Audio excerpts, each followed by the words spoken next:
Hi, welcome back. This is step 4 in the 4-step method. Step 1 was getting your website ready. Step 2, promoting it. Step 3, getting leads and responding so that we get a sale. And step 4, this is probably the most important step of all. What happens after you get a sale? A lot of businesses don't really concern themselves too much with this. For a small business, if you're just getting sales from different people, meaning you're going out to hunt for new customers every day, it's virtually unsustainable. It takes too much time and money for a small business to do this. Big businesses are a bit different. They can afford to a certain extent to churn and burn customers because they have a lot of money, time and money to put towards it.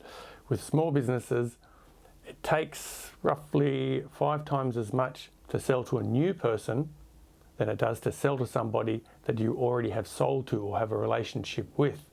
So it's important for us to develop relationships with people. So we need to stay in touch with our customers. As an example, if you're a website builder, you build somebody a website and they're happy with your website, and then a month or 3 they decide they're interested in email marketing. So they start researching it, they jump on the internet, find out some information, they come across somebody who can help them do it. So they engage them to help them. And they've forgotten about you. You built them the website and you can do email marketing for them. And the simple reason they haven't asked you to do it is because people forget. It's just as simple as that. So it's important for small businesses to stay in touch with people after we've sold them something. And one of the best ways we can do this is after a few days, contact them. Always try and contact by phone, not email. Phone is a lot more powerful. Contact them and lead in with the 2 words, courtesy call. So you say, hi, this is James calling from Vanessa, how are you going? It's been 3 days since I sold you just calling up to see how you're going, just a courtesy call. And then they'll talk to you. There's 3 ways they can respond to this. One is they can make a complaint, which is a good thing. If they're not happy, this is an opportunity for you to fix the problem, and that way they become close customers. They become loyal and they buy more from you. So don't see a negative as a problem. A negative is a problem you can fix, and that's what we do as small businesses to earn money. We fix problems. So fix the problem and then hopefully get a review. The second way they can respond to you is by some type of indifferent comment like, oh, it's okay. If they respond like that, there's a problem and they're not telling you. You have to dig deeper and you have to ask a question in terms of not presenting it like there's a problem. Oh, what do you mean? There's something wrong? Don't get emotional. Just softly say something to the effect of, oh, well, if you did have any feedback for me, I would really appreciate it because I'm really trying to make my business the best one in Brisbane. So if there's any feedback at all, it would be greatly appreciated.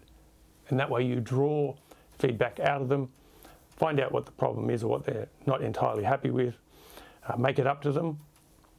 And the third way, of course, they can respond is, you're super fantastic. I love that website you made for me. It's great.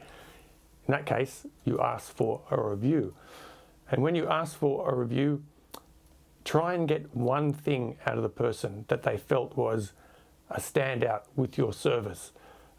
This way, if they forget to give you a review, in a week's time, you can call them up or email them and remind them that they've forgotten. If they had time, could you please give me a review? And you remind them of that one thing that they said was powerful about your service.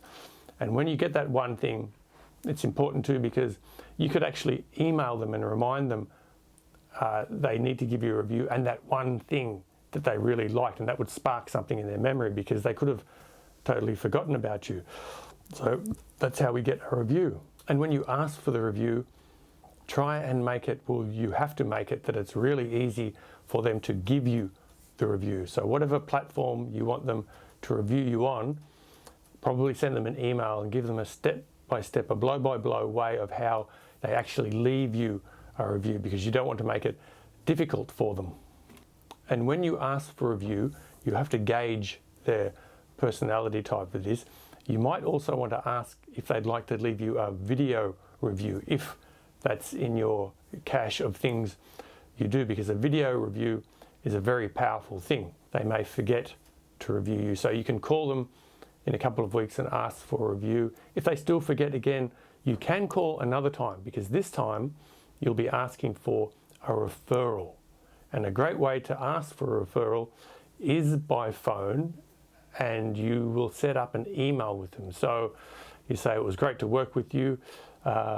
If you could ever think of anybody that I could also help, would it be okay if I sent you an email about me and you could forward that email to anyone you come across in the future that could need my services? Generally speaking, people will say yes. So you send them the email and they can forward it on to people. Asking for a referral is important, not only to get more work, but if somebody wants to use you again that's already bought from you in 3, 6, 12, 2 years' time, they might not think you're still in business. So when you ask for a referral, you send them the email that they can forward. And also what you can do is every year just send them a quick email telling them that you're in business. You can also phone call, which is more powerful. You have to gauge your customer depending on what you're selling and how receptive they are. You should be staying in touch with your clients every 3, 6 or 12 months. And when you do stay in touch, they know that you want more business. The reason why you're contacting them, you're asking them if you can help. Can I help in any way?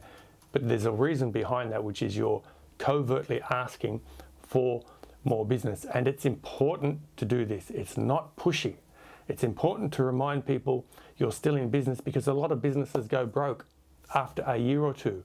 So that subtle hint of, yes, I'm still here and I want business, is important, because the bottom line is your customers may not know you want more clients.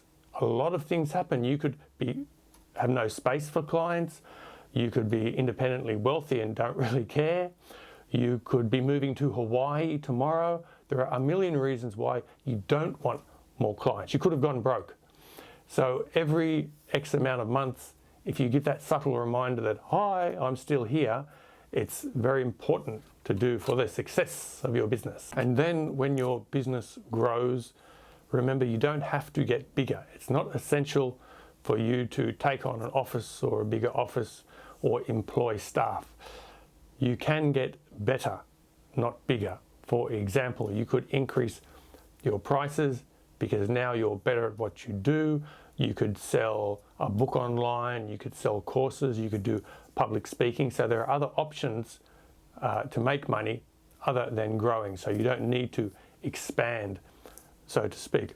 And finally, when it comes to staying in touch with customers and asking for reviews and referrals and subtly asking for repeat sales, is that your customers, your clients, they want you to be successful because they like you and they want to come back and they want to have an easy person to deal with, which is you. They want to come back to you next year or in 5 years' time. They want you to be there.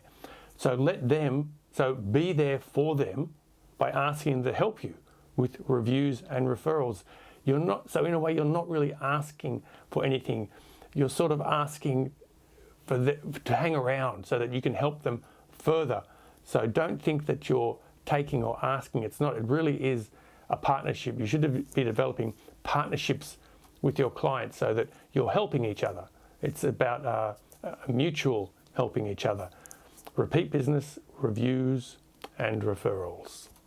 That's all. Have a great full day.